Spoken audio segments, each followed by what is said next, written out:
What is up, everybody? Welcome back to another episode of the MLB Swing for the Fences show here on the Run Pure Sports YouTube channel, talking Wednesday night's 8-game MLB slate here.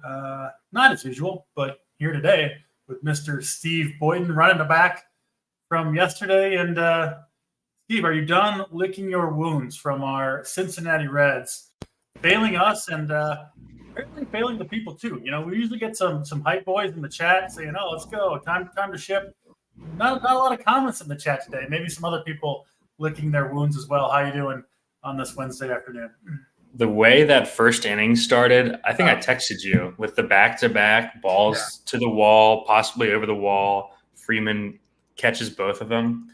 I was just, I was like, well, that's it. We're fucked now. And that ended up being the case. You know, I had a bunch of Dodgers and Yankees too, but not in the right combos. We were right on it overall on the slate yesterday. Our cheap pitcher got us 8. You know, we were hoping for low teens, but schemes crushed.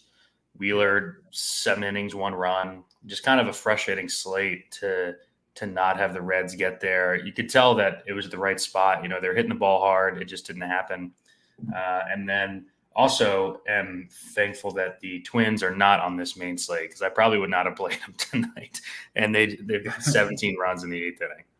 Yeah, I probably wouldn't have played them either.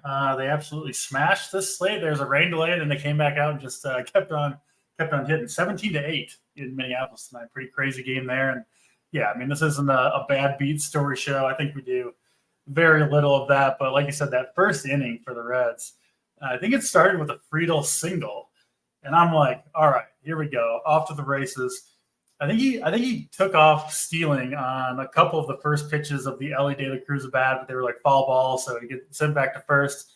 Then there's like a botched pickoff attempt from McKenzie, so he gets free second base, so we lose the steal there. Ellie strikes out on like the most meatball slider down the middle, just a cement mixer that I've ever seen. And then, can't remember what happened to the third hitter, but then Steer was hitting third, I think. But Steer was clean up. Candelario did something. Yeah. He hit a double, and there was like an out on the base pass, and then Steer hits it to the wall. And Fraley hits to the wall. Yeah. Fraley also got pulled in like the 4th or 5th inning for a pinch hitter. That was super annoying. That's what normally happens when you get off to, when your team has like a big chance when your stack has a big chance in the first inning. Like Steers it wasn't like a lazy fly ball to center field. It was like nuked to the deepest part of right center field. Great catch by Freeman, and then Fraley crushed one too that I think was legitimately robbed. And then, the Guardians got a lead. They go to the bullpen early. Even McKenzie, I think you were watching the game. He looked like normal ass McKenzie, where he just couldn't locate anything. It was a 3-ball count to every single hitter, and it just didn't work out. That's baseball. That's DFS for you. But it was frustrating. It was one of those where, if McKenzie was facing the Reds again, I would be tonight. I'll be loading up the wagons once again. And you feel like you almost missed an opportunity. Like we probably won't get a chance. I feel like McKenzie's going to go down with an injury here sooner or later. Like he's so bad, but didn't work out yesterday. And, what are you going to do? You got to move on to the next one. And the next one, or the next main slate at least, is tonight. So let's jump into it. We were talking all day in Discord, whatever. It sounds like we're going to be on a lot of the same stuff tonight again. So, if you're watching this show and you're DC and Boynton haters, one, I'm not sure why exactly you're here, but if that is you, maybe you want to go a different direction because I think we're going to be on a lot of the same stuff once again. But with that, let's jump into it. First game on the slate, Philadelphia and Boston. This one back in Fenway Park. We've got 2 pitchers who have been pitching pretty well as of late. Nick Pivetta coming off a dominant performance over the Atlanta Braves. Saw a bunch of stats yesterday. I don't know why they're all coming out at once, but man, the Braves have just been pitiful.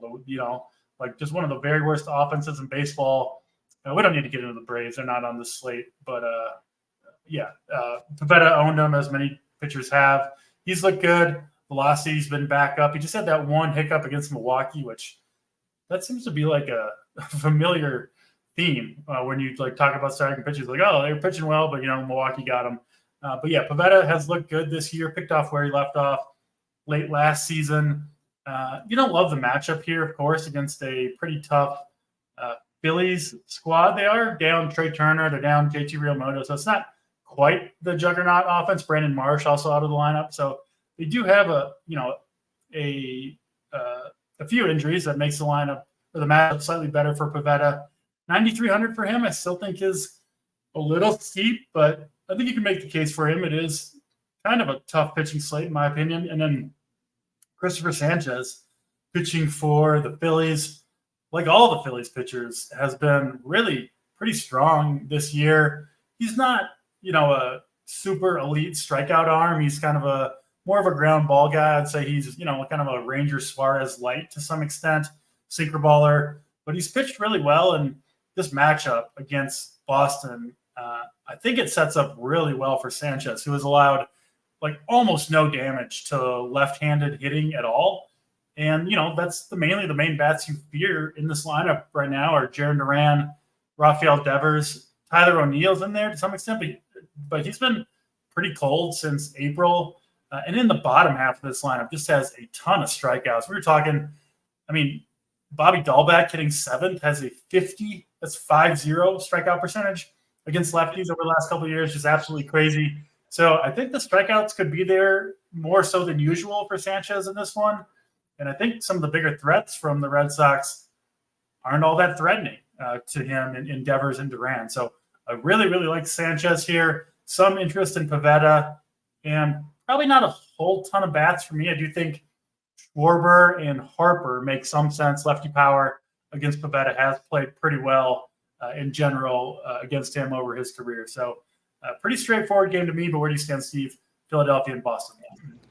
Yeah, really like both arms in this game. I took the under in the betting market, under 8.5. Been playing a lot of Pivetta this year. He looks awesome. Everything backs up the performance. The estimators are actually better than his ERA. He's got a 3.4 ERA, but 2.96 xFIP, 2.82 Sierra. So, it's not some fluke that he's pitching this well. Everything looks good. Boston. Yeah. So, they're in Boston, which is fine. I actually prefer that to Philly, I think. So he's at home here. I really like Pivetta. I think he's going to get a bit overlooked tonight. I think people will drop down to Miller or go up to Gray, which is why I think both him and we'll get to Lodolo later are interesting tournament plays if you're playing multiple lineups. I think Pivetta's clearly got the upside to be SB1 on the slate and should come in much lower owned than both of those guys. Sanchez, you nailed it. He's a ground ball guy, turbo ground ball rate, like 60-some %.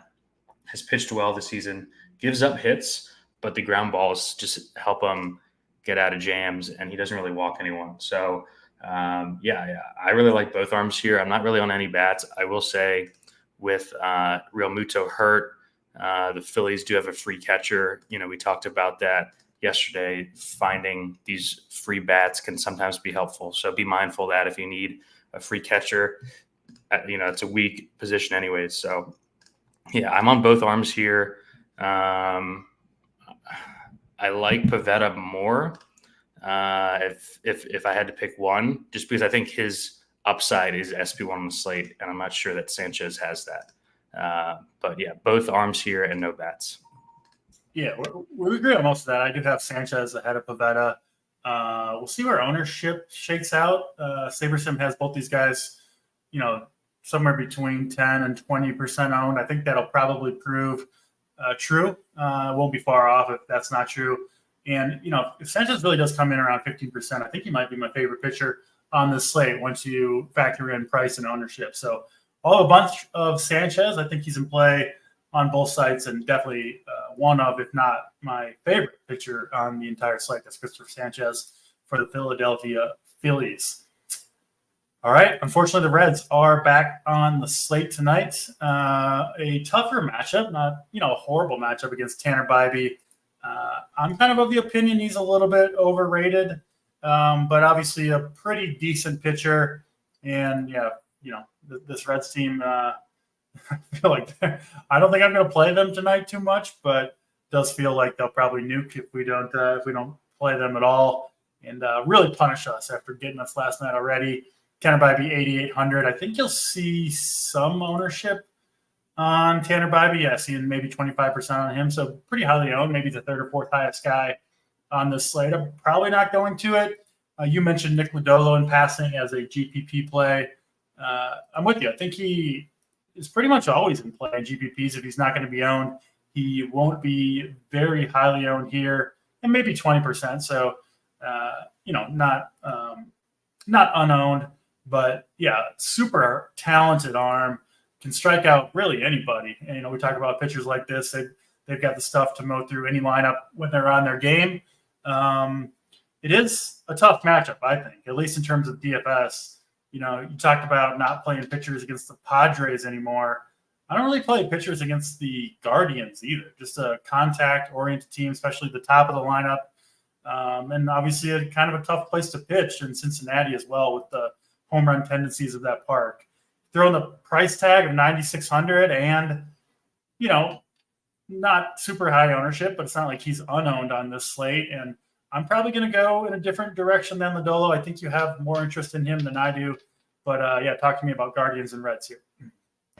Yeah, definitely more interest in Lodolo than Bybee.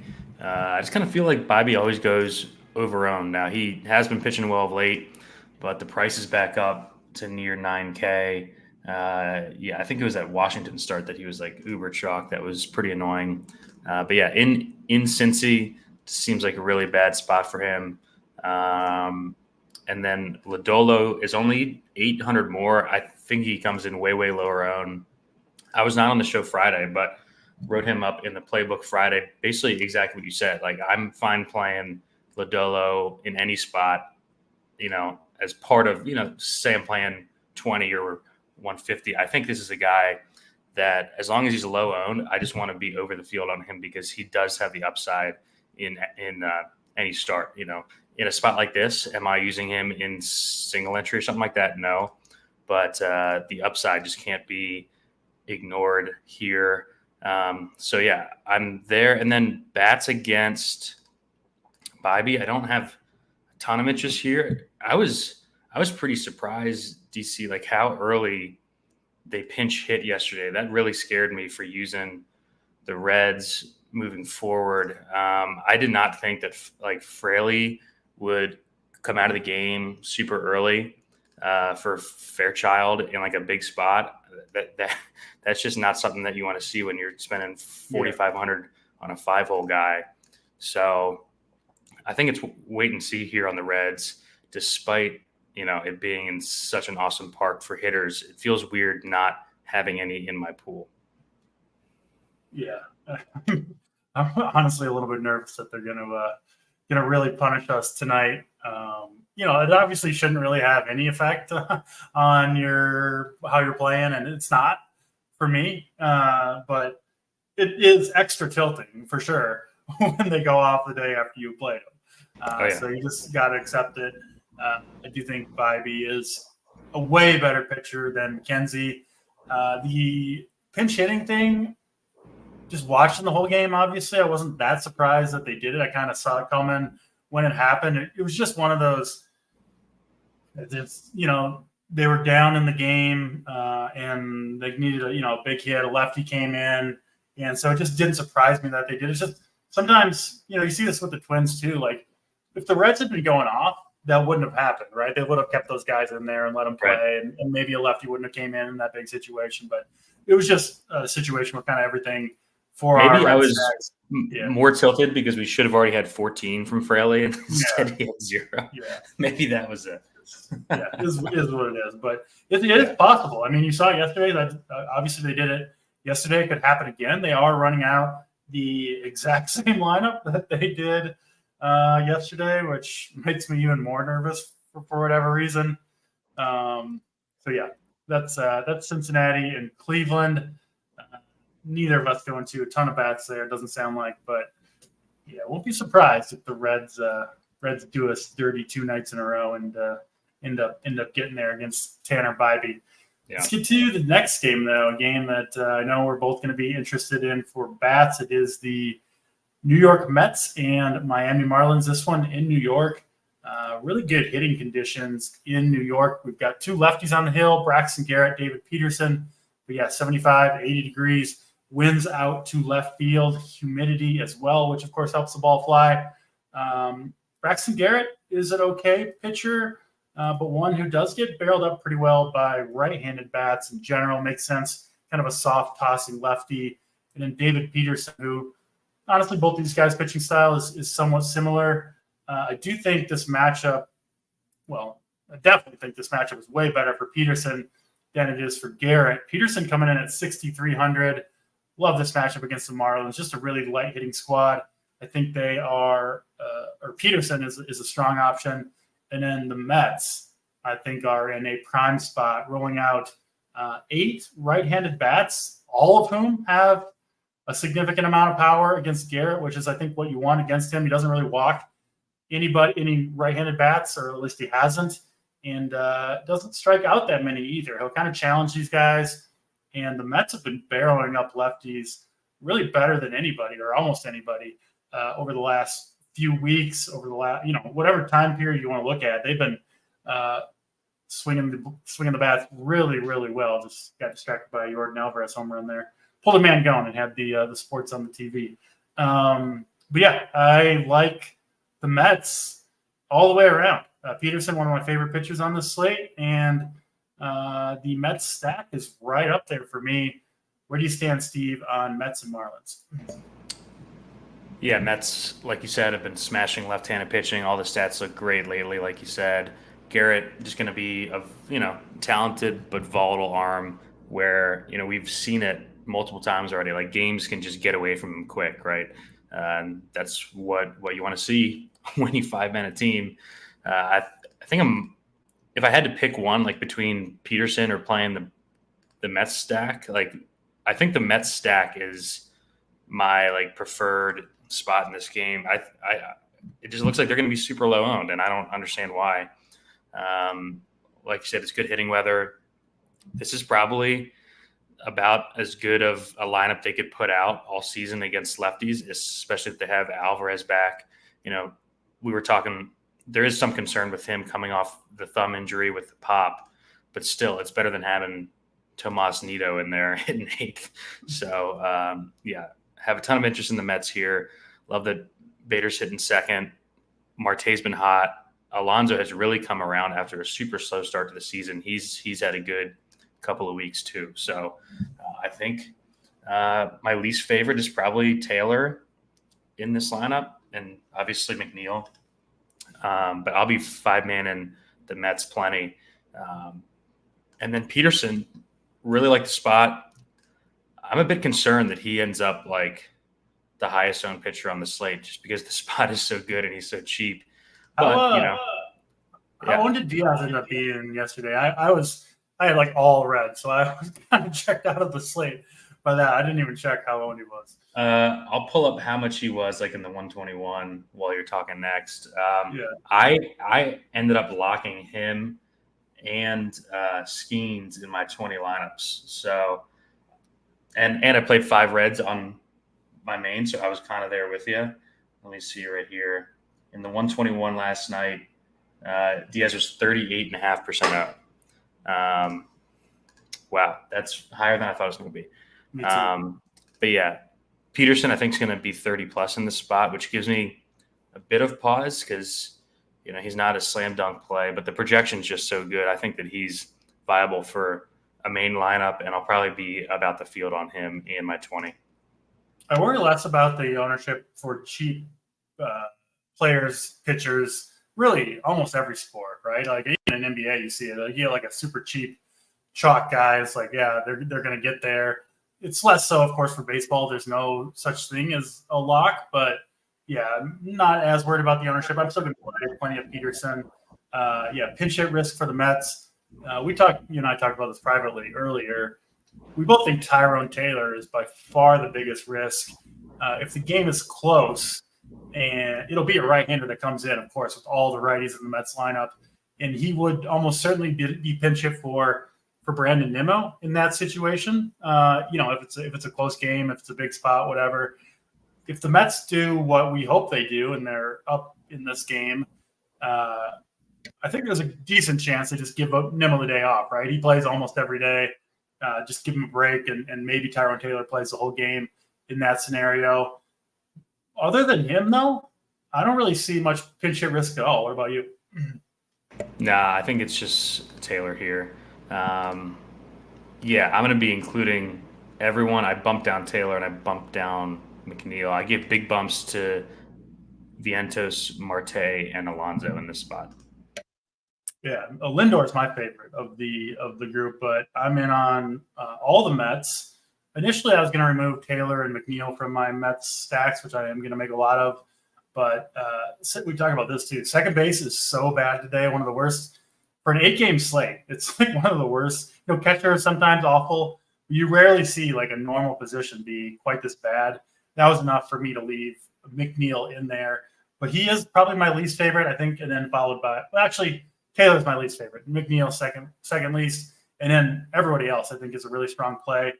We're talking a lot about this game, obviously, because we're both going to be heavily invested in it. We do think it's one of the best spots of the night, especially given that they're going to be low owned.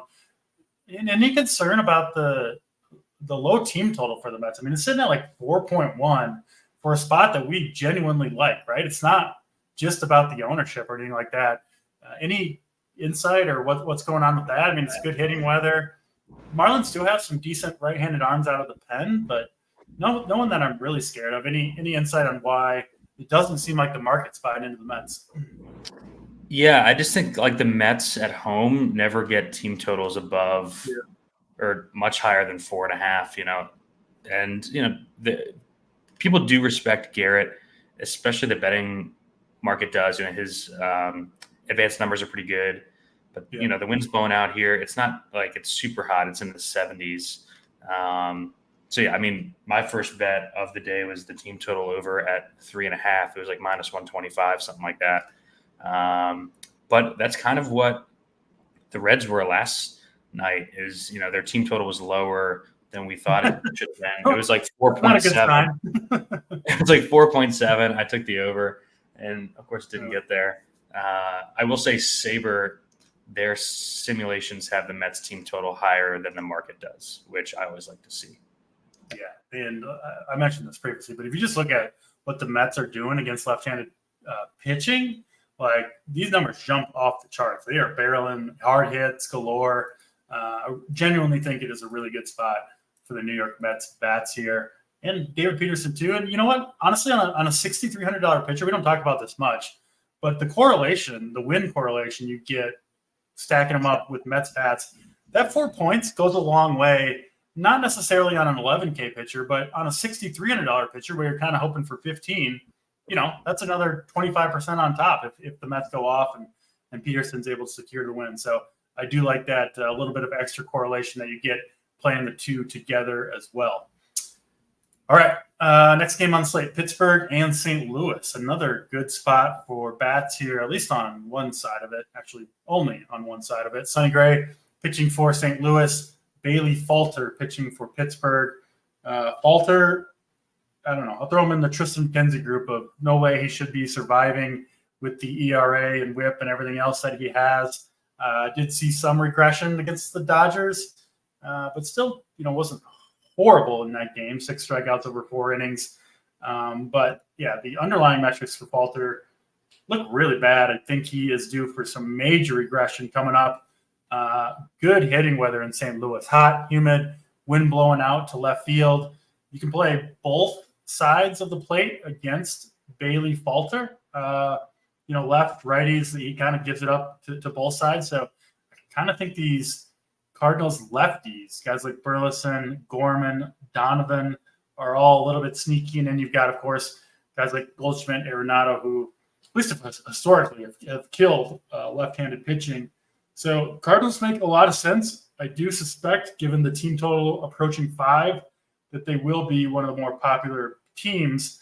on this slate. We do got a game coming up that's going to be loaded up for bats, Yankees and Royals, but people are going to go to the Cardinals. And then what do you do with Sonny Gray? He's been pretty disappointing. I played him loaded up the wagons against the Rockies, which I would do again if he was facing them here. Good matchup, of course, against a light-hitting Pirates team.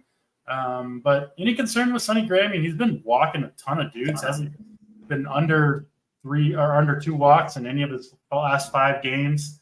What are your thoughts here on Sonny Gray and any bats in this game that you're going to?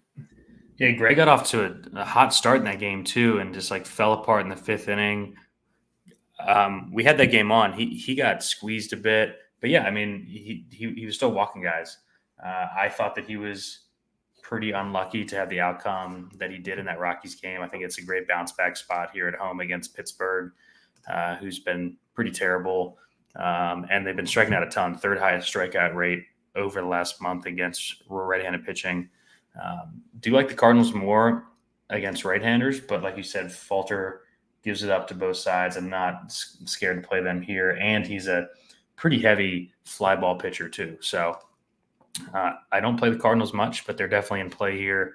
Like you said, it looks like their manager kind of realized the splits because he left in all of the lefties here in this spot, which is nice to see. So I think there's not that much pinch hit risk with them either, which is good.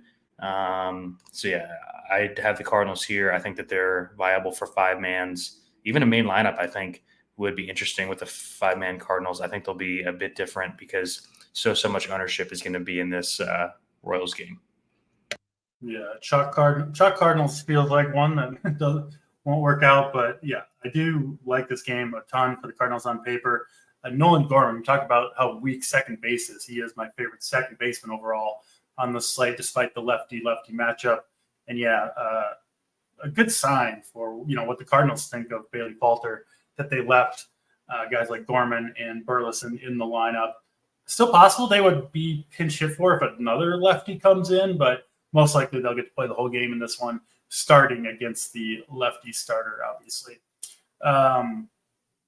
Yeah, no Pirates. Did you say what you're doing with Sonny Gray here at 10K? Sorry, I missed it if you did. No, I didn't. I think it's a great play. I think a lot of people got burned by him on Friday.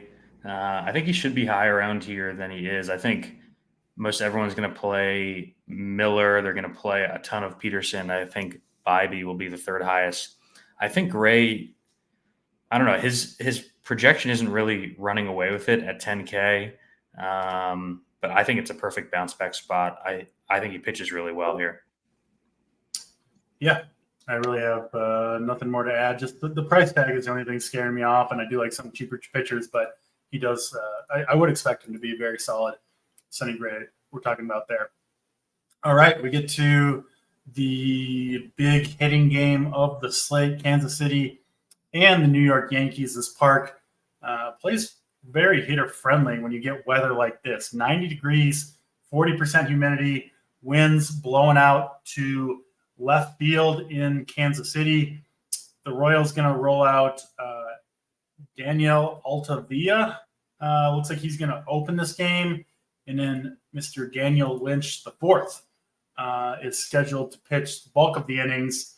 And I think he could be out. He pitched 93 pitches last time out. He's on full rest. So I certainly think the Royals planning for Lynch to go 5 or 6 innings. I don't think that it's going to go particularly well for him against this Yankees lineup. You want righty power against them, and certainly the Yankees have plenty of that, led by Mr. Aaron Judge, whose numbers right now are just absurd, rivaling his – I don't know how many home runs he ended up hitting a couple of years ago, but had that monster season, 61 or whatever. And, yeah, I mean, it feels like a repeat of that, doesn't it, Steve, where – like it's just Judge is just I mean I know you've been on the Yankees a ton. I know everybody loves Aaron Judge and plays him, but it feels like we're not playing quite enough. It feels like his season right now. I don't see him slowing down, barring injury. And yeah, I want to get as much Judge as I can in there at 6,600. Don't really care what the price tag is. I'm still gonna kind of keep waiting on on Juan Soto. He did fine yesterday, but 2 walks. I kind of want to see the power. We talked about it yesterday. Again, he's obviously a fine play, but I'll probably definitely prefer Judge over Soto until further notice. And then Cody Petit pitching for the Yankees. He's not any good either. Certainly prefer the Yankees side here, but don't overlook the Royals. Your thoughts here on Yankees and Royals? Yeah, this game's going to carry a ton of ownership, as it should. We got hot weather here in Kansas City. We saw it last season. When it starts to get hot there, the runs come with it. The total has also been steaming up all day. This opened 9.5. We saw it hit 11 on DK earlier. I haven't checked in the last half hour or so. I have no qualms with either side here. We attacked Lynch last start with, I believe it was Seattle, and they just absolutely destroyed him. I think the interesting thing is how you play these. Like if you game stack it, like how you mix and match the two teams. I think it's interesting to be lower on guys that are bad and owned. Like Gleyber Torres is probably going to be by far the highest owned second baseman. You talked about Gorman. He's the same price. I think that's a good pivot. I think LeMahieu will be popular just because he's so cheap. Sabres got him about 20% owned on this slate, which is pretty funny given that it's DJ LeMahieu in 2024. I think the way that I'm going to try to play at least the Yankees side is to be lower on these shitty guys that are just being included because of the 5-mans, and probably use them more in secondary stacks, focusing on the guys that I really, really want in there. I think that's an interesting way. And then on the KC side, I actually really like this side of the game too. Poteet, like you said, not a special arm whatsoever. He's only in the rotation because of the injuries that the Yanks have had. He survived that Dodgers start, but I don't think that that's going to be something that's going to continue. This is a 29-year-old guy who's never, stuck in the major leagues for a reason. I do think the Kansas City side comes in way, way lower owned than the Yankees. And they also have the cheaper bats, especially in the back half of the lineup. Nick Lofton, I think, is interesting at second. We're just looking for guys to play at second base.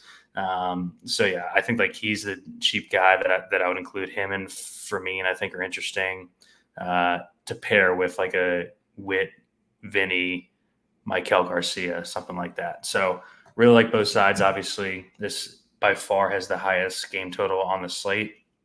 I just think you have to be careful with how you play it. If you play like 5 Yankees, 3 Royals with like Bryce Miller and David Peterson, you just know that you're going to be holding hands with a lot of people.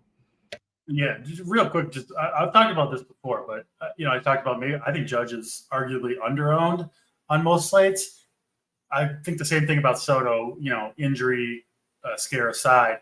And I think the rest of the Yankees are generally overowned, right? Because people see the monster total, but so much of the Yankees monster total is driven by just the absolute carnage that Judge and Soto have wreaked upon opposing offenses. So people see the giant team total and they want to go to the 5-man stack because that's how people like to play MLB DFS in general. But so much of that team total is because of Soto, Judge, to some extent, even Stanton has been awesome this year. I think he's a fantastic play here as well. Whereas like Torres and Rizzo and LeMahieu, like these guys really haven't done much all year long.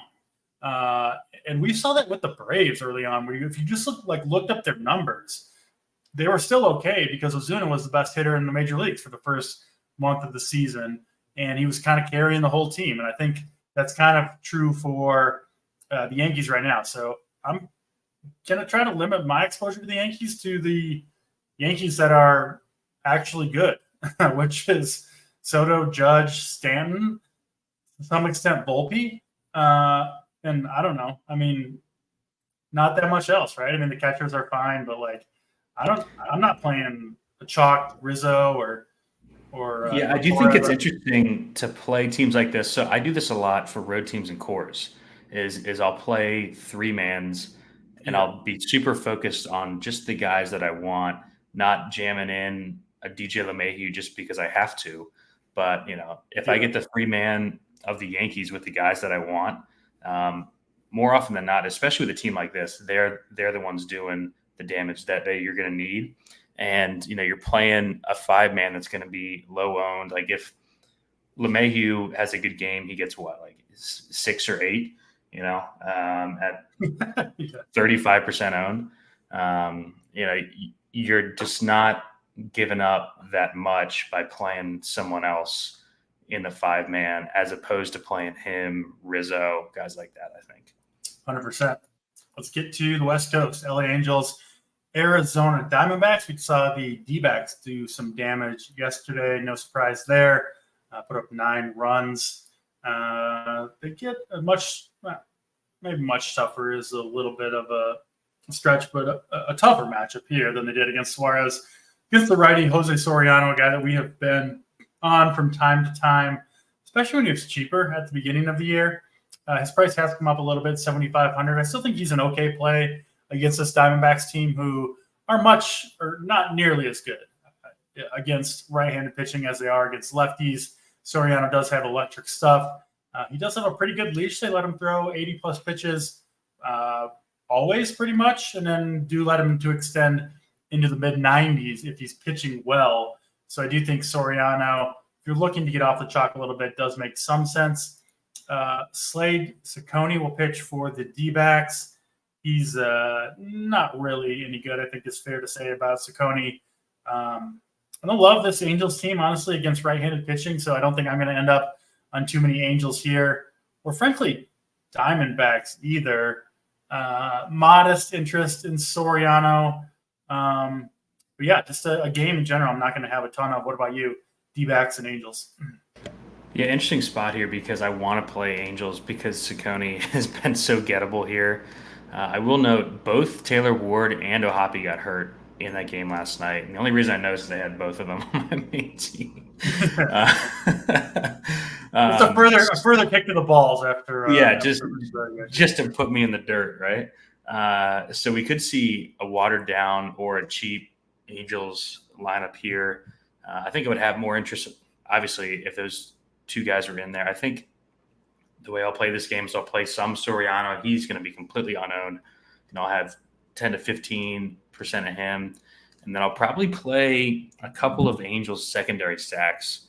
Maybe, they are used as cheap guys to fit, like, say, if you want to double spend a pitcher, you want to play Gray and Miller or Lodolo and someone else. I think that's the way that I'm going to use the Angels here is with cheap secondary stacks, depending on what that lineup looks like when it comes out.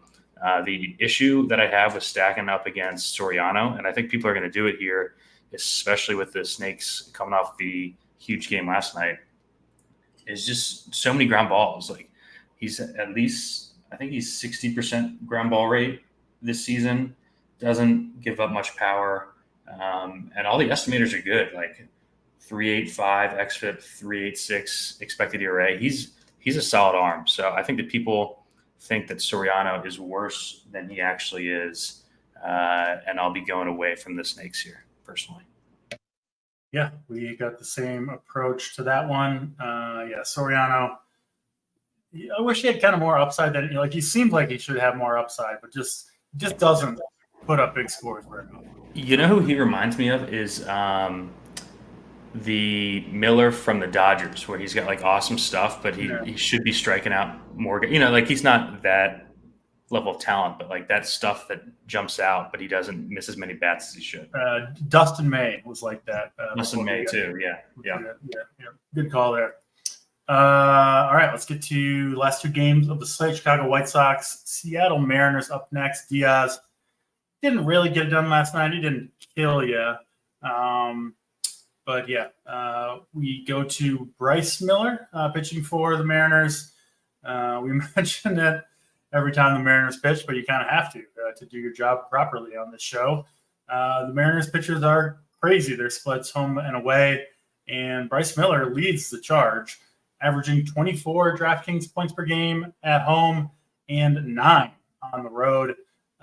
got nuked last time out against Kansas City. I think I was on the Royals in that game, but gets the best matchup of any pitcher tonight going up against the Chicago White Sox, who are obviously awful.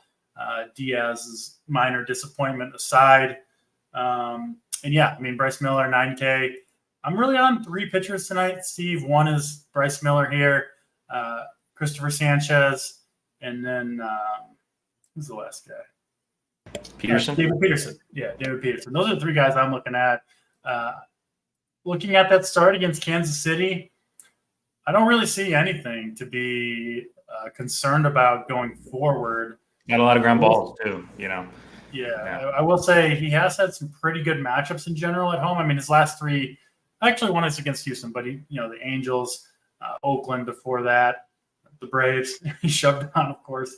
But yeah, Bryce Miller, I would expect him to be back to his normal self. One concern with most of the Mariners pitchers is they are pretty cautious. You look at his pitch counts, a lot of times it's in the 80s or low 90s. But that's picking nits a little bit, I think, given how good this matchup is against the Chicago White Sox, who do have the lowest team total on the slate. Miller, a pretty good strikeout guy, at least when he's at home. And I do expect him to bounce back in a big way against this White Sox team. I do think he is a strong play. I will say that is not, a unique take. He does look like he could be the highest owned pitcher on the slate. Wouldn't surprise me whatsoever. And I would say he, kind of deservedly so. So I am in on Bryce Miller as well. And then Jonathan Cannon, rookie for the White Sox. I know you and I both looked at him pretty closely today. I think you kind of have to for any pitcher pitching in Seattle against this lineup. I came away pretty unimpressed, but he looks like kind of a fully stretched out dude. I mean, he pitched 102 pitches for the big league club back on April 27th, has been stretched out in the minor leagues. I think if he pitches well here, they'll let him go as long as he can. So some interest there at 6K. If he was, the 4K price tag of Diaz last night, I would certainly have some more interest than I do. Didn't quite make the cut to me in my 5 lineups, but what are you doing with Miller, Cannon, White Sox, and Mariners?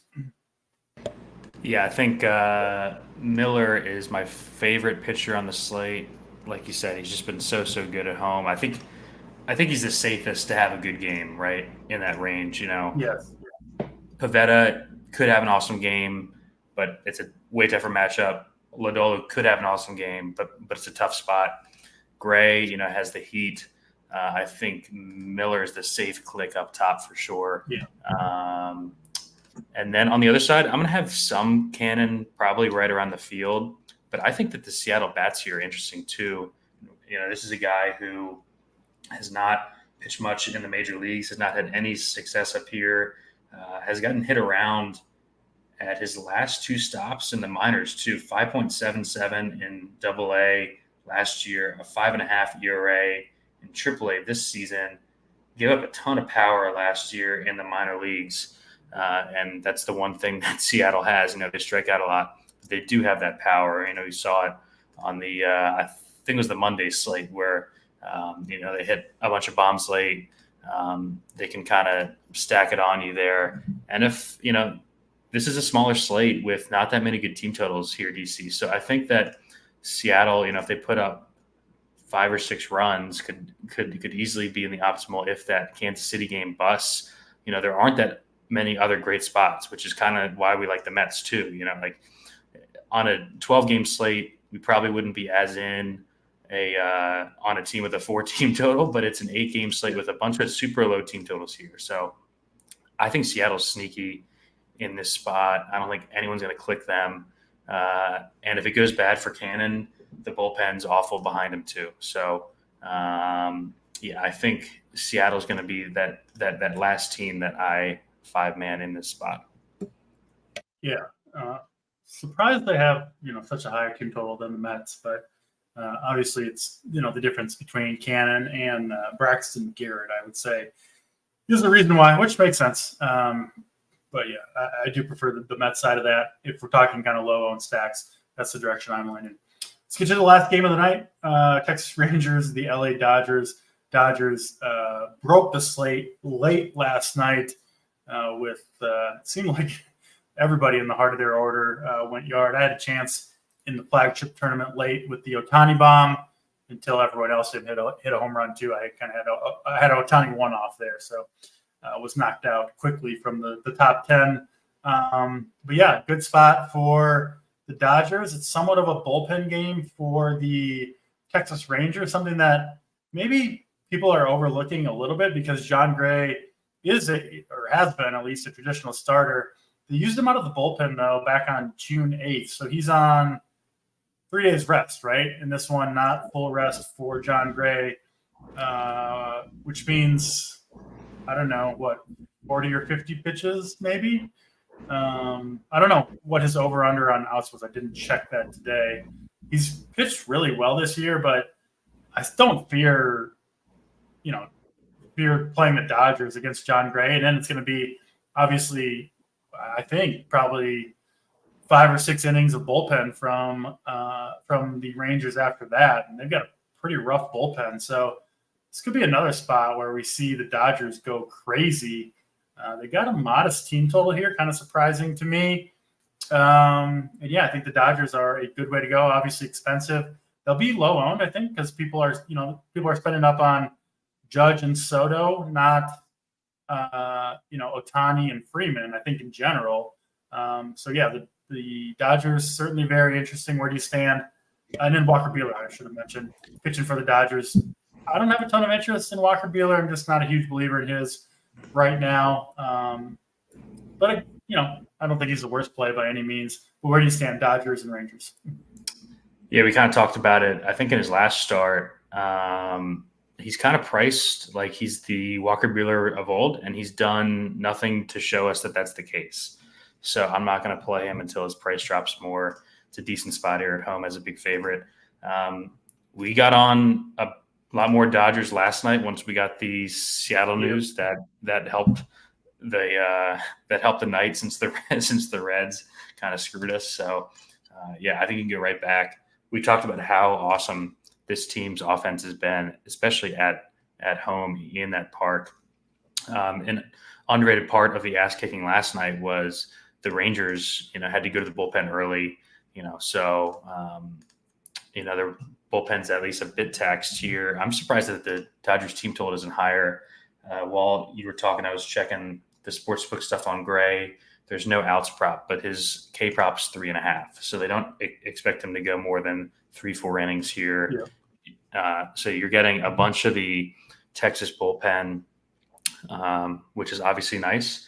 And yeah, I think the Dodgers are super, super interesting just because everyone's going to play the Yankees. Sabres got them super low owned here. I think they're an awesome pivot, especially if you like the cheaper pitchers. Like if you like Peterson, if you want to play Peterson and Sanchez, if you want to play Peterson and Soriano, or if you like Cannon, I think that they are super strong here. And yeah, you just don't get good offenses in great spots this low owned very often. So yeah, I mean, their top 5 guys all hit bombs last night. Jason Hayward hit a bomb. Never going to argue against the Dodgers at home against the Rangers and their awful bullpen here. So yeah, I have a ton of interest. They'll be one of the 4 or 5 teams that I have 5-man stacks of tonight. Curious what the Rangers' plan is. Yeah, so yesterday they obviously their starter they pitched their kind of 3 worst relievers: Jonathan Hernandez, Grant Anderson, and Jesus Tinoco, all through at least 24 pitches. So, I think probably those guys aren't going to pitch in this game. They didn't use their high leverage relievers, David Robertson, Leclerc, and Kirby Yates. But we know, or we at least think, Gray's not going to go very deep in this game. So they're probably going to have to go to those guys way earlier in the game and in situations they're not used to. And you often see high leverage relievers, if they're forced to pitch in the 5th or 6th inning, just doesn't go well for him. So you could see this game going south. And then they used a position player, right? The Dodgers did out of the bullpen, or the Rangers did rather. Yeah, they used the backup catcher and he got like 5 straight outs. Yeah. So, and then they have Jake Latz, a bad lefty. So it looks like a pretty bad spot for the Rangers. Yeah. It's curious that the Dodgers team total honestly isn't higher than it is. But might have to get in on them a little bit more than I was planning to, given the state. And I'm honestly not that scared of, it's like, am I worried about Freddie Freeman or Ohtani against John Gray? Of course not. So I do think the Dodgers could do some damage at, I think, somewhat low ownership, or at least lower than should be tonight. So I'm with you. I'm in on the LA Dodgers. Also, with the Dodgers, right? Like, they're cheap guys. I have just as much faith in a Jason Hayward as I do all those shitty Yankees guys too. So, yes. And they're all about the same price. So that's kind of what I was talking about earlier. Yeah, just the one lefty in the pen for the Rangers, Jake Latz. Looks like he is pretty much just a 1-inning guy. Yeah, he's pitched in 28 games and has pitched 27 innings. So just a 1-inning guy for the most part is Latz. I assume he'll be the first guy out of the pen to face Ohtani and Freeman. But like, those guys obviously aren't coming out of the game. And then it's right-handers from there. So yeah, I think a guy like Jason Hayward could be relatively safe here. Good call there. All right, that's all 8 games. Haven't asked yet, but we're at the end of the show here. Hit the like button if you haven't yet done so. U.S. Open tomorrow. We've got everything up on the site. Going to be a fun tournament. And, we've got tons of info, core plays, ad plaques, information, Snyder Soldiers, all that good stuff up on the site. You can use promo code DC15 if you want to sign up over at runpuresports.com. All right, Steve, let's get to our stacks, pitchers, home runs, plays of the night. I'll give you the floor. Favorite stack and favorite contrarian stack. What do you got? You're muted, Steve. Damn, it's the first time I've done that. A rare Boyden mute. That doesn't happen very often. I know. I was so excited to say that I'm not stealing your Mets here. I'll give you the floor on the Mets. I'll go back to the Dodgers. I think I'm going to find a way to 5-man this team on my main here. I am surprised at this projected ownership in this spot. I don't think Gray is going deep in this game, and he doesn't scare me too much anyways. So my main 5-man's either going to be the Mets or the Dodgers here. I think the Mets qualify as a contrarian stack tonight, so I will use them as my contrarian stack, even though they are also my favorite stack. But favorite stack I'll list as the Cardinals, who do not qualify, I don't think, as a contrarian stack. I do like them quite a bit against Bailey Falter and that Pittsburgh bullpen. Let's go to most important pitcher. Who are you going to be most overweight on this slate, Steve? Yeah, for me, it's going to be Pivetta there. Just a really nice pivot off of Bryce Miller. I think that he's got plenty of paths to outscore guys like him and Bibee on this slate. Big upside. He's shown it repeatedly this season.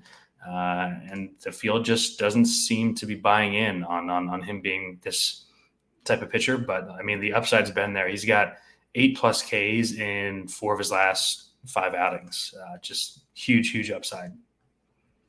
Love it. I'll stick in the same game, but I'm going with Mr. Christopher Sanchez, who I think is going to be a little bit overlooked on this slate, like what I see from him. And even more so than that, just love this matchup for Christopher Sanchez. So, yeah, we'll be hoping for a pitcher's duel in Fenway Park tonight. Kind of a scary thing to be rooting for, but that's what we'll be doing. Home run call. Who's going yard tonight, Steve? Home run call. I will go to the Mets. I'm going to go to a guy who has really crushed left-handed pitching. They've acknowledged that by moving him up in the order. I'll go Harrison Bader hits a bomb tonight for the Mets. Love it. I will go with the Mets as well. Maybe we'll get some back-to-back bombs in the first inning. Harrison Bader and J.D. Martinez, who is smashing lefties right now. Doesn't have a ton to show for it so far, but if you keep swinging the bat, as well as he can, or as well as he has, keeps making the contact he has. It's coming. And hopefully tonight against Braxton Garrett for Mr. JD Martinez. Your overall favorite hitter on the slate, Steve. Go ahead. Overall favorite hitter on the entire slate. I'll stick with the Mets here. I'll go Pete Alonso. He's really turning around after the slow start. Is that who you're going to choose? No, but we're going to complete a Mets four-man stack with our home run and our favorite plays. Yeah, Alonso had the slow start. He's really turning around. It'll be interesting to see if they end up trading him at the deadline here. The Mets not having the season that they had expected. I think he is going to be an awesome addition for a team that's trying to make a push here in a month or so. All right, Pete Alonso, I'm in on that. And I will say Mr. Francisco Lindor. So like I said, we've got the full four-man stack as our home runs and favorite plays of the slate. Lindor, Bader, JD Martinez, Pete Alonso. I'm expecting damage from those guys against Braxton Garrett. I think we're going to get a couple home runs and hopefully some more as well. So Francisco Lindor, 4,600. Nice discount too. I think that's just too cheap for him in general. Is my favorite play on the slate. That'll do it for this show. Of course, U.S. Open bright and early tomorrow. We've got all the content you need over at Run Pure Sports, including shows, some free content. Check the YouTube channel. We've got all that good stuff up there. And I believe a pretty normal-ish Thursday night slate, which doesn't always happen. I'll be here with, I think, sweet Travis Mangone breaking it down at the usual time and place for you guys. Appreciate all you guys hanging out. Hopefully the Mets do better than the Reds tonight, and we'll see some RPS red and black up top at the end of the evening. That'll do it for us. For Steve Boyden, I'm Draft Cheat. We're out of here.